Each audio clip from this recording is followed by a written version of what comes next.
Muchas gracias. Buenos días a todos.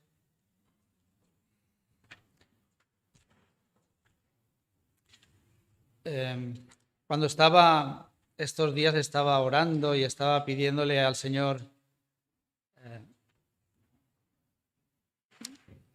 que pusiera en mi corazón lo que Él quería que compartiera con vosotros en esta mañana, y tuve la certeza de qué es lo que el Señor me quería poner en mi corazón, precisamente porque era una cosa que yo ya había estado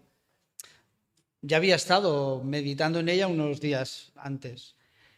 Cuando compartimos la palabra del Señor, y sobre todo personas que no son, yo no he estudiado en un seminario, no he estudiado en un instituto teológico, aunque la verdad es que llevo toda la vida en la iglesia, porque mis padres eran creyentes, ya me traían de bebé como a la pequeña Laia o a Yoya desde Mariona, Aniol, mis nietos. Pero aún así, tengo que deciros que lo que el Señor ha puesto hoy en mi corazón, compartir, me pone nervioso. Por dos motivos. Esto viene de algo que pasó unas semanas atrás. Volvíamos a casa, estábamos en Semana Santa, volvíamos a casa con mi esposa de casa de Ana hasta mi casa, y justo al llegar a la calle a San Martí, que es pues de la iglesia, estaba subiendo y subía una procesión, y estaban acompañando a un Cristo, es una imagen de madera, dentro de un ataúd que es transparente, y y un montón de personas, iban bastantes personas. A mí me sorprendió ver tantas personas. También que iban acompañándolo y lo iban llevando en una procesión. Eso me trajo recuerdos de cuando yo era pequeñito. Mi abuelo veía, era un hombre que estaba impedido de las piernas, por cuestiones de circulación le amputaron las piernas, y él en casa pues veía la televisión. En aquella época tengo que decir que no es como ahora, ¿no? Yo pongo la televisión ahora y ya tenemos 80 canales. En aquella época había dos. O sea, en Semana Santa ponían películas de cristianas, y en la 2 ponían las procesiones. Y yo recuerdo que mi abuelo a veces ponía las procesiones y veía, de Sevilla, de diferentes ciudades. Pero este año cuando nos encontramos en la procesión, estaba pensando que a veces, no quiero hablar solamente del ámbito católico, también nos puede pasar a nosotros como evangélicos, en nuestras canciones, en las letras de las canciones.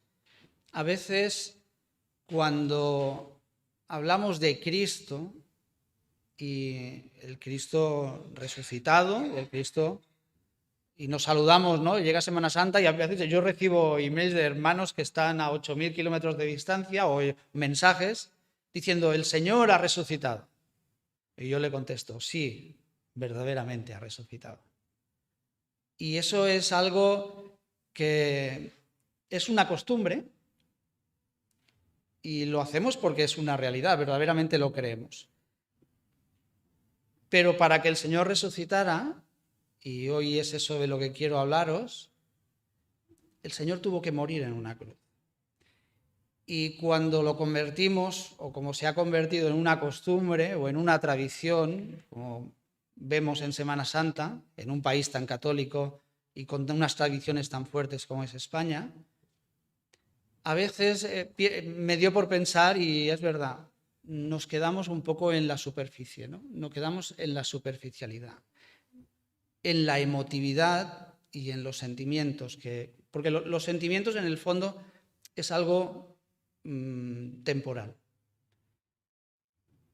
El Señor nos pide como creyentes, que no son malos los sentimientos, pero yo estaba pensando en mí mismo.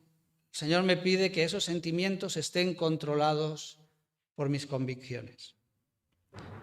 Y entonces, a partir de ahí, yo puedo sacar esos sentimientos, esa emotividad, y expresarla. La cultura, la costumbre, y a veces cuando cantamos nuestros himnos, hoy hemos cantado un himno que el Samuel a mí me gusta mucho. 10.000 razones para alabar al Señor. Y cuando cantamos estos himnos a veces te llegan y sacas esa emotividad.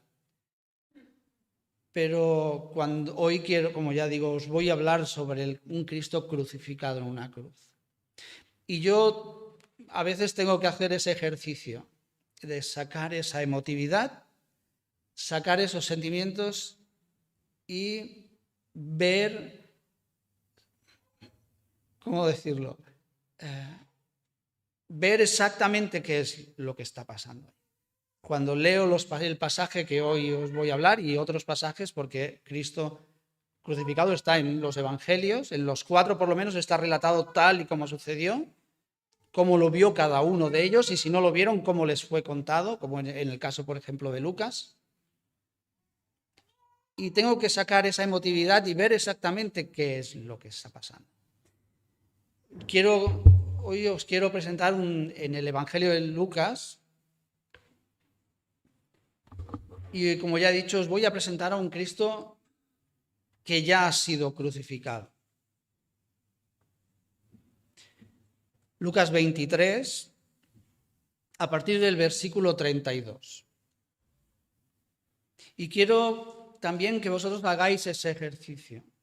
Yo sé que todos hay pasajes que nos conmueven más. Pero quiero que nos hagamos, me hago unas preguntas, ¿no? Cuando leo este pasaje. Primero, ¿quién es? Y entendedme, aparto todo lo que yo he podido saber desde pequeñito, desde siempre, y siempre me pregunto, ¿quién es este hombre? Dice el versículo 32 del capítulo 23 de Lucas. Dice, llevaban también con él a otros 2, que eran malhechores, habían hecho malas acciones, o sea, habían infringido la ley de aquel momento y estaban condenados a muerte. Dice, para ser muertos. Y cuando llegaron al lugar llamado de la Calavera, le crucificaron allí. Y a los malhechores, uno a la derecha y otro a la izquierda. Y Jesús decía, Padre, perdónalos porque no saben lo que hacen. Y repartieron entre sí sus vestidos, echando suertes. Y el pueblo estaba mirando. Y aún los gobernantes se burlaban de él, diciendo, a otros salvó, sálvese a sí mismo si este es el Cristo, el escogido de Dios. Los soldados también le escarnecían acercándose y presentándole vinagre, y diciendo, si tú eres el rey de los judíos, sálvate a ti mismo. Había también sobre él un título escrito con letras griegas, latinas y hebreas. Este es el rey de los judíos. La primera pregunta que siempre me hago, ¿quién es este hombre? Todos sabemos la respuesta, pero deja esa respuesta fuera. Y entonces lo que hago es, ¿qué me dice en primer lugar la palabra? Y voy a buscarlo. Jesús no era un niño cualquiera. Y sabemos a través de la palabra que antes incluso de su concepción fue anunciado a su madre. Y fue anunciado, y es de las pocas veces que se nos dice el nombre del ángel, Gabriel. Y en el anuncio a María, Gabriel le dice, este niño va a ser, y será, y es, hijo del Altísimo.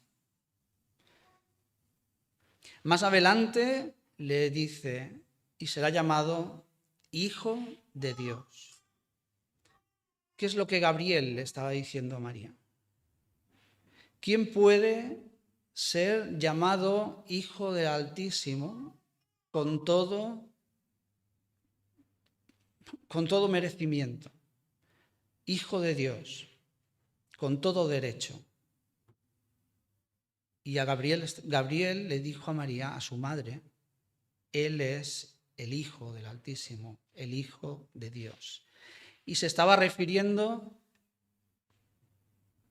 todos tenéis en mente la profecía de Isaías.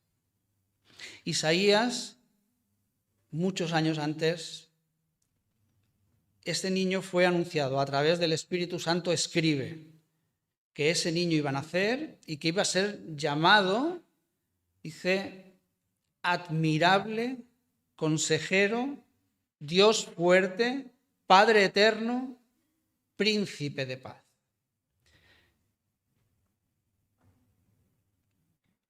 Admirable, hay quien a veces, hay quien a veces une estos dos títulos y lo dice, admirable consejero.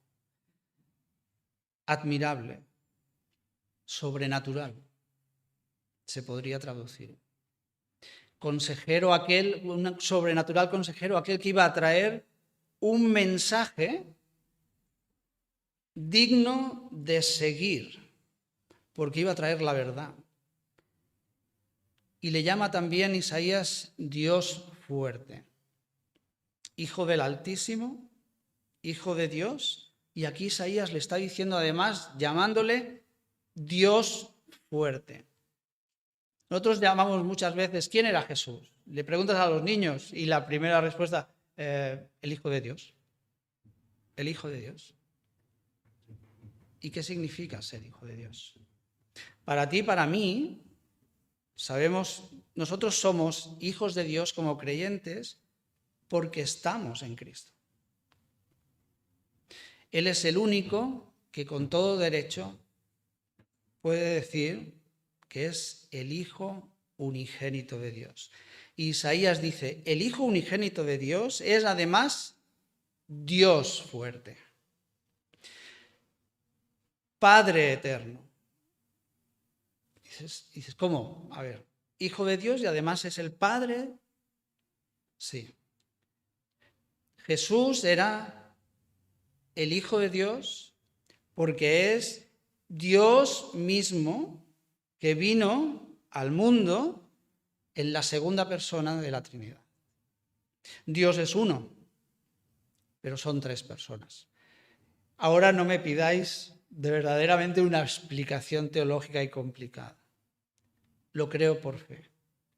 Dios es uno porque, lo dice en su palabra, Dios uno es, pero es tres personas. A Dios Padre dice que nunca nadie le vio jamás.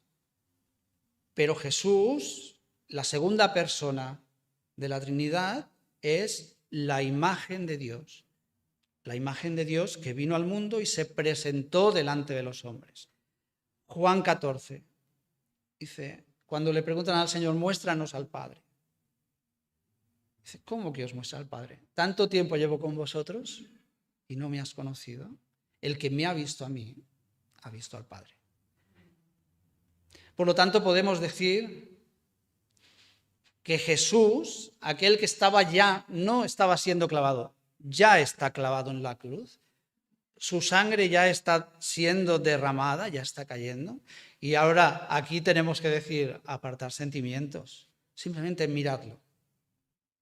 Es el Dios todopoderoso clavado en la cruz y ahí está Él ya entregando su vida porque la sangre es la vida. Él está ya derramando su sangre en aquella cruz. Él es el Dios todopoderoso, el Dios que todo lo sabe, el origen de toda ciencia, aquel, como dice Hebreos, por el que han sido creadas todas las cosas. Isaías también le llama Emanuel. Y en Mateo, el escritor Mateo además lo traduce que significa Dios con nosotros. Está diciendo Dios vino al mundo. Jesús era Dios. Jesús es Dios. También podemos acudir a otros testimonios. Este es el testimonio que nos da las profecías, que Dios había hablado de quién era, de los ángeles que lo anunciaron. También vemos que hubo en el anuncio de los ángeles a los pastores cuando le dicen que os ha nacido hoy en la ciudad de David, y allí los ángeles le dan 3 títulos al niño que ya había nacido. Pensad, Gabriel lo anuncia antes y el niño ya ha nacido después en el anuncio de los ángeles y le llama Salvador, Cristo, el Mesías, y le llama Señor. Y Señor solo hay uno, Dios. Por lo tanto, los ángeles estaban anunciando a aquellos pastores que Dios acababa de nacer como hombre en Belén. También tenemos el testimonio de personas que vieron a Jesús. Juan el Bautista, y está recogido en el Evangelio de Juan, dice que cuando Juan dio testimonio de Jesús y dice, yo vi descender el Espíritu como paloma y oí la voz del cielo que decía, tú eres mi Hijo amado, en ti tengo complacencia. Y entonces Juan decía, y yo he dado testimonio de que este es el Hijo de Dios. En los otros 3 evangelios, Mateo, Marcos, Lucas, recogen el momento del bautismo de Jesús, cuando la paloma, el Espíritu de Dios, el Espíritu Santo desciende sobre él y oyeron la voz que decía, tú eres mi Hijo amado, en ti tengo complacencia. O sea, tú eres mi Hijo amado, yo acepto todo lo que estás haciendo, me agrada, tengo complacencia. Estoy totalmente de acuerdo. También tenemos el testimonio de una mujer, Marta, la hermana de Lázaro. Su hermano había muerto. Dicen que el Señor incluso se demoró en ir hasta Betania y dejó pasar días. Dice que Marta, cuando le anuncian el Señor está aquí, porque él se queda fuera del pueblo, acude a él y allí hay un diálogo. Y el Señor le hace una pregunta. Dice, ¿tú crees? ¿Crees? Y ella le contesta, sí, yo he creído que tú eres el Cristo.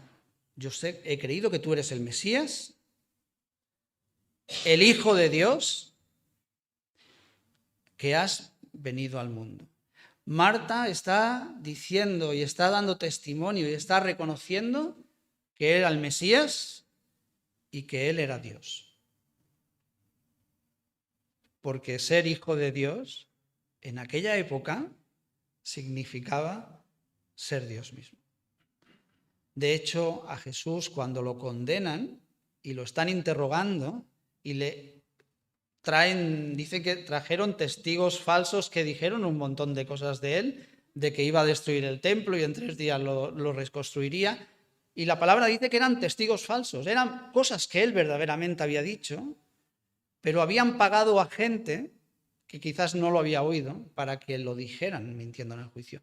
Pero no se salían, no podían, hasta que, interrogándole, le preguntan, ¿tú eres el Hijo de Dios? Y él contesta, ¿tú lo dices? ¿Tú lo has dicho? O sea, no lo niega, y ahí es cuando dicen, ya no necesitamos nada más. Y entonces a Jesús lo condenan precisamente por una verdad. Porque lo condenan siendo inocente, porque él verdaderamente era el Hijo de Dios.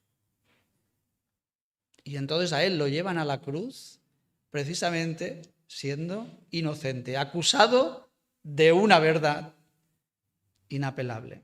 Él es el Hijo de Dios. Él es el Dios Todopoderoso en la segunda persona de la Trinidad. También tenemos otro testimonio, el de Pedro. ¿Quién dicen los hombres que soy yo? Juan el Bautista, Elías, un profeta, ¿y tú? ¿Y vosotros? ¿Quién decís que soy? Pedro contesta, tú eres el Cristo, el Hijo de Dios, del Dios viviente. Es exactamente las mismas palabras de Marta. Las personas que estaban al lado de Jesús, que lo habían conocido, que habían convivido con él, Marta, María, Lázaro, se dice la palabra que eran amigos del Señor. Pedro, los discípulos, no solo eran amigos de él, es que convivieron con él durante 3 años o 2 años, casi 3 años, y lo conocían íntimamente. Lo conocían exactamente porque vivían con él 24 horas y lo reconocen como Dios.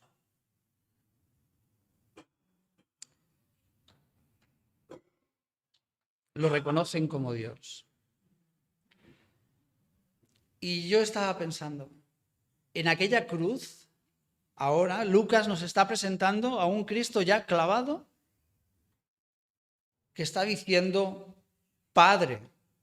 Y hay una palabra muy antes que quisiera dar énfasis. Jesús dice, Jesús decía. Jesús está levantando una oración al Padre. Otras veces Jesús se dirige a personas que tiene cerca. Otras veces se dirige, sencillamente exclama, otra vez tengo sed. A Juan también le habló, a María, a su madre. En este caso, el evangelista nos dice, decía. Yo me imagino a Jesús repitiendo constantemente, Padre, y ahora nos lleva a la segunda parte de la oración. La palabra perdónalos. Si Él era el Dios Todopoderoso, si Él es el Dios que verdaderamente todo lo puede, ¿por qué se dejó clavar en una cruz? La respuesta es esta palabra, perdónalos, perdónalos. Hemos cantado el himno Sublime Gracia. En el coro dice, entre otras cosas, dice, y como un río fluye el perdón. En aquella cruz el Señor estaba ganando nuestro perdón. Dice 2 de Corintios, en el capítulo 5, que en ese momento de la cruz, el Señor clavado allí, dice que Dios estaba, voy a decirlo, no quiero perderme, quiero decirlo.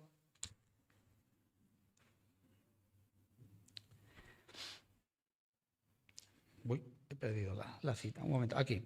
Dios estaba en Cristo, pensad, en aquel momento, Cristo clavado en la cruz, reconciliando consigo al mundo,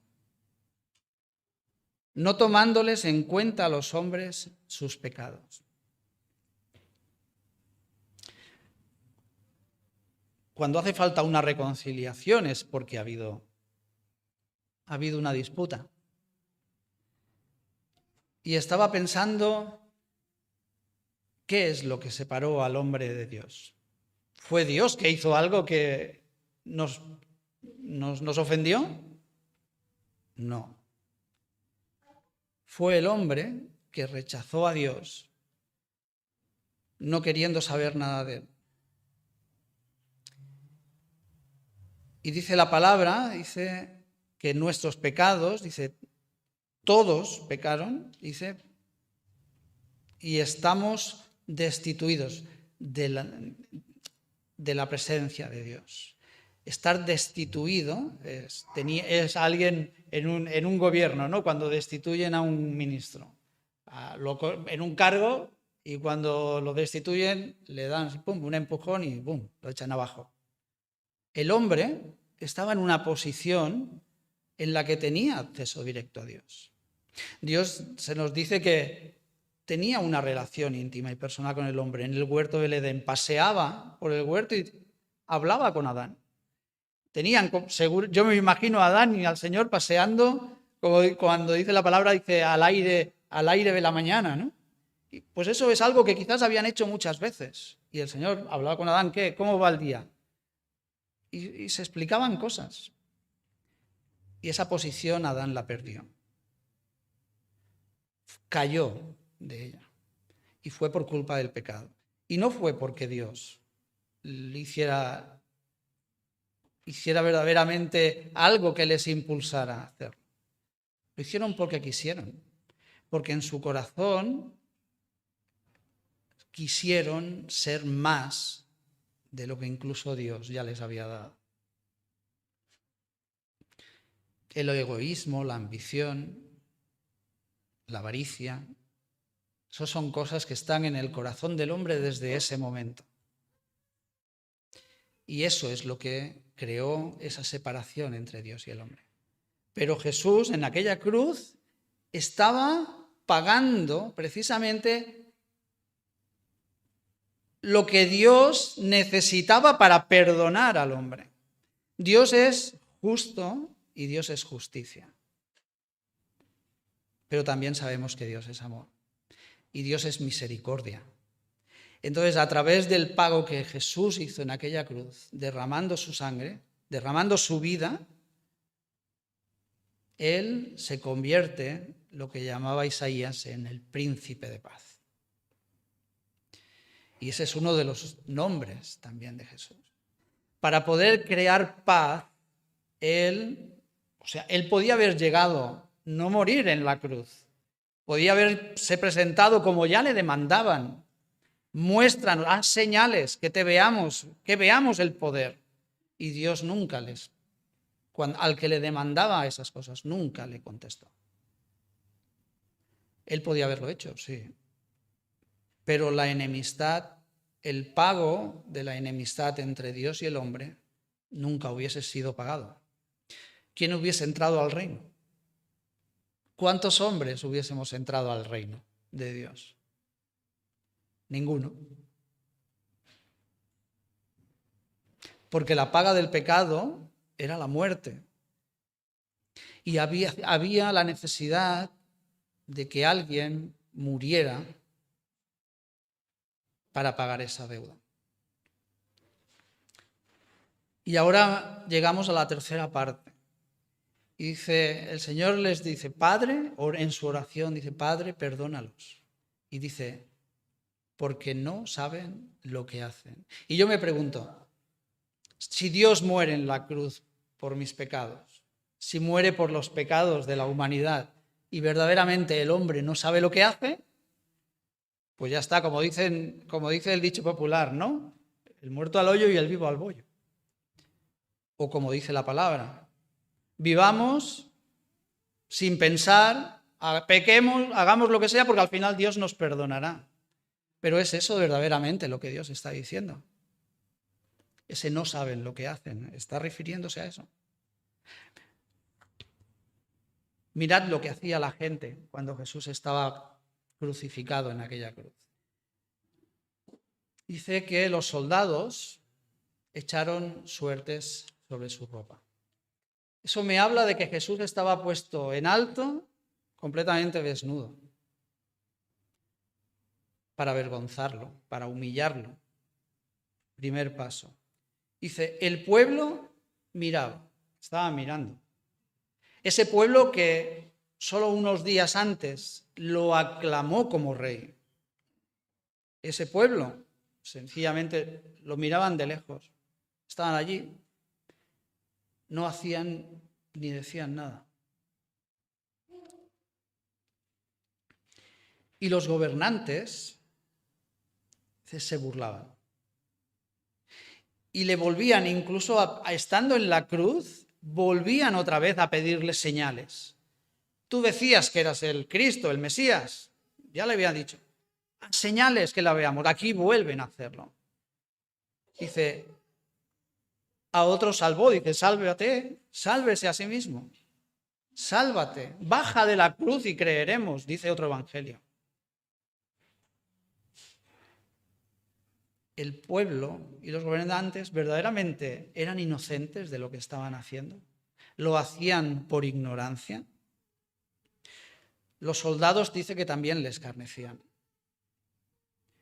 Acercándose y presentándole vinagre, y además le decían, si tú eres el rey de los judíos, sálvate a ti mismo. Y luego dice que sobre él había un letrero que habían colocado los romanos. Era un letrero que era una burla. Era una burla a Jesús, que decía: este es el rey de los judíos. Y lo ponía en todos los idiomas que la gente que pasase por allí lo pudiese entender. Era una burla. Lo que Pilatos colocó encima de él era precisamente para demostrar que los romanos estaban por encima de todo. Estamos matando a aquel que decía que era el rey de este pueblo. ¿Somos inocentes, de verdad? También, ahora ya pensando también en nosotros, en toda la humanidad. ¿Hay algún país, alguna cultura, alguna tribu o perdida en la más lejana selva que no piense que robar es malo, que matar es malo, que mentir es malo, que criticar a una persona a espaldas de otra es malo, que tener un mal pensamiento deseando mal para una persona es malo? ¿Alguien piensa que eso no es malo? ¿Hay algún país en lo más remoto del mundo o alguna persona en lo más remoto del mundo que no sepa que estas cosas son malas? Entonces, ¿qué está diciendo Jesús en la cruz? Ese no saben lo que hacen, ¿a qué se refiere? Cuando leemos los primeros capítulos de la epístola a los romanos, Pablo está diciendo en el primer versículo del capítulo 2, dice: tú, hombre, eres inexcusable.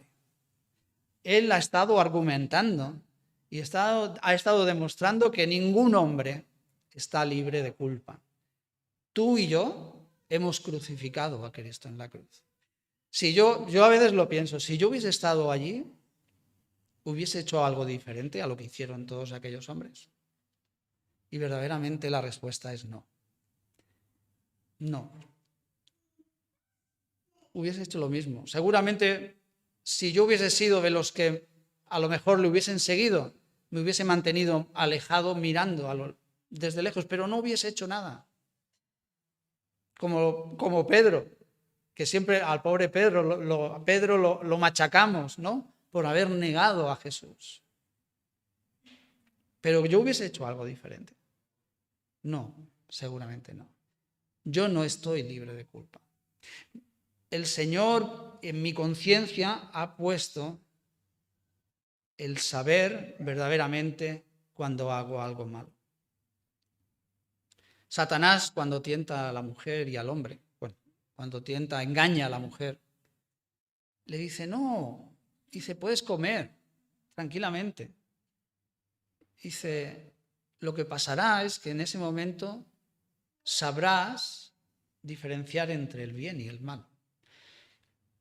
Y dentro de que hay una media verdad, también hay una media. Y yo lo digo, las medias verdades son todas mentiras. Porque lo que el hombre no ha podido saber nunca desde ese momento es poder discernir cuál es la consecuencia de su pecado. Sabemos lo que está bien y lo que está mal, pero no podemos de hacer el mal. Y lo que es peor, desconocemos hasta este momento, y ahora comprenderlo, hasta este momento desconocemos cuáles las consecuencias de mi pecado. Yo desconocía. Lo que pasa es que aquí hay un momento en que hay que decir, hay una buena y una mala noticia. Porque el Evangelio, siempre decimos, el Evangelio de parte de Dios es las buenas noticias para los hombres. Sí, pero es una buena noticia que viene a consecuencia de una noticia muy mala. Y es esa, de que todos estamos perdidos. De que todos vamos hacia la muerte. Todos vamos hacia la separación eterna de Dios. Porque entre Dios y los hombres hay enemistad. O había enemistad. ¿En qué quedamos? Pero entonces, ¿qué pasa? ¿Todos los hombres son salvos? No. Desgraciadamente, no. Solamente la paz entre Dios y los hombres es efectiva cuando podemos llegar a comprender nuestra condición. Llegar a comprender qué es lo que Dios está haciendo en esta cruz. Hacernos comprender que a partir de este momento el hombre, si tuvo alguna vez excusas, que no la tuvo, pero es que entonces a partir de este momento, viendo a Jesús clavado en la cruz, entregando su vida, y yo tengo que deciros, si tú pensabas que tenías excusas, olvídate, porque ya me estás escuchando a mí decir que ya no hay excusa. No tienes excusas, porque a partir de que Jesús muere en la cruz, es evidente que lo hizo por ti, por mí, porque todos somos pecadores. Porque si no, ¿por qué el Dios eterno tendría que morir en una cruz? David, en el Salmo 51, después de haber cometido el peor de los pecados los errores, pecado que él cometió en toda su vida, cometió adulterio, mata al marido de la mujer y luego se casó con ella. Y hay que pensar que en el transcurso de ese tiempo pasó tiempo. Dicen que posiblemente más de un año, hasta que Natán, el profeta, se pone delante de él y le hace ver lo que él ha hecho. Y él escribe este Salmo 51 y dice en un versículo: contra ti, está hablando con Dios, contra ti solo he pecado y he hecho lo malo delante de tus ojos. Cuando el hombre peca, cuando mentimos, cuando pensamos mal en contra de otra persona, cuando le deseamos mal, recordando lo que el Señor dijo en Mateo, cuando llamamos fatuo, o sea, cuando insultamos a nuestro hermano, enfadados, enojados, somos culpables de homicidio en contra de él. Porque dice, ya lo mataste en tu corazón. Pues David está diciendo en este salmo que cada vez que hacemos eso, en realidad estamos cometiendo ese pecado, lo estamos cometiendo contra Dios mismo. De manera que estamos cometiendo pecado contra un ser que es eterno. Por lo tanto, para poder pagar esa deuda, ni tú ni yo tenemos nada a nuestro alcance que podamos darle. Yo no podía darle ni mi propia vida. De hecho, yo ya estaba condenado a muerte. Y esa muerte no pagaba mi pecado. Porque al final yo iba a estar separado de Dios. Era necesario que el propio Dios eterno, en la persona del Hijo de Dios, muriese en la cruz para pagar esa deuda de carácter eterno que yo había cometido contra él. Y lo hace. Y no puedo alegar ignorancia. No puedo alegar absolutamente nada. De hecho, Pablo también está diciendo en Romanos que cuando nos presentemos delante de él, ¿quién podrá abrir la boca? No tendremos argumentos para decirle, nadie tendrá argumentos. Hermanos, a partir de ahora no hay, si alguna vez pensaste que tenías excusa, ya no la tienes. Ahora vamos a salir y me gusta, precisamente la fiesta de los libros me gusta. Es una fiesta en la que las personas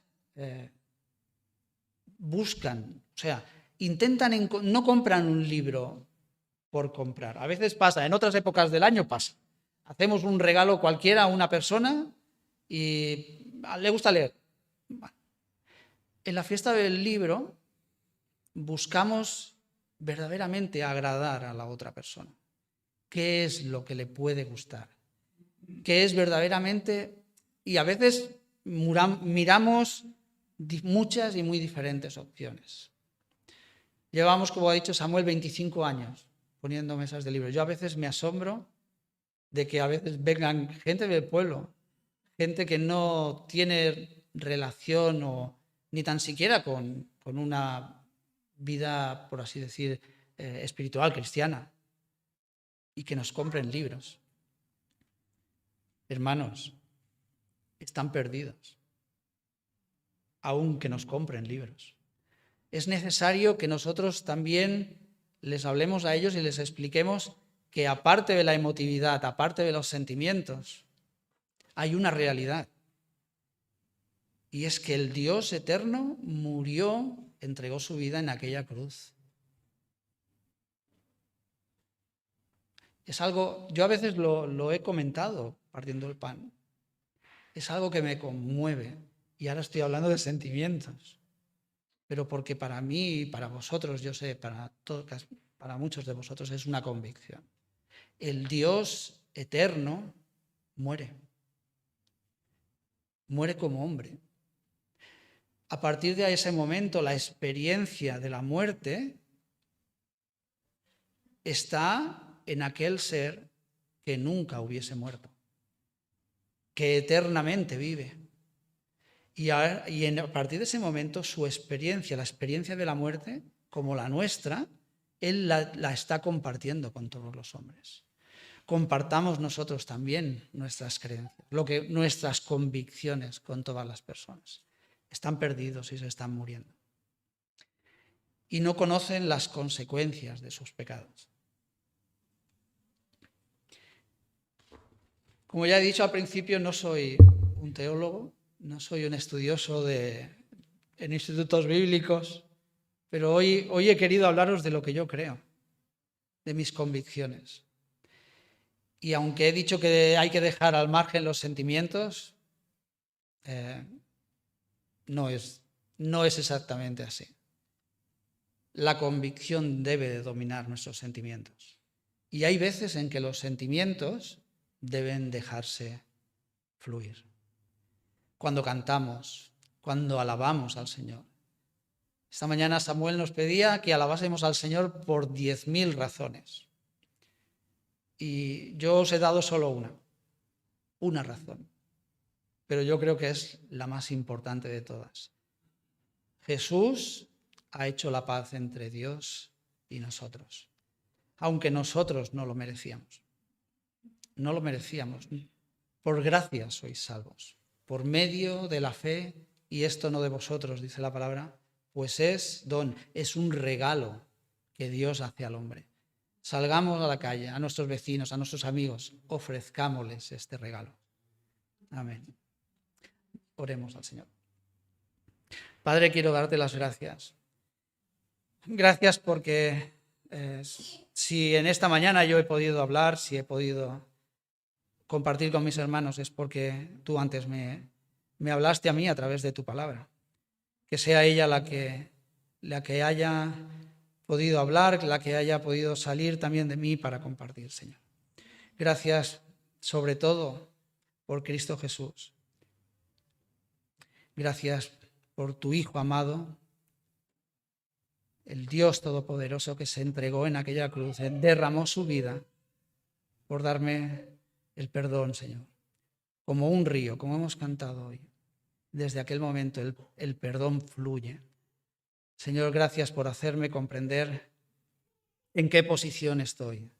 Soy pecador y necesito, Señor, tu perdón y necesito, Señor, que tú me vayas transformando día a día. Gracias por todo, en el nombre de Cristo Jesús.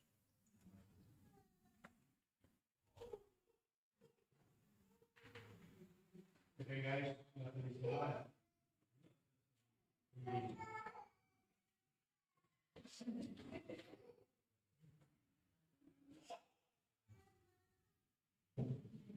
¿Verdad?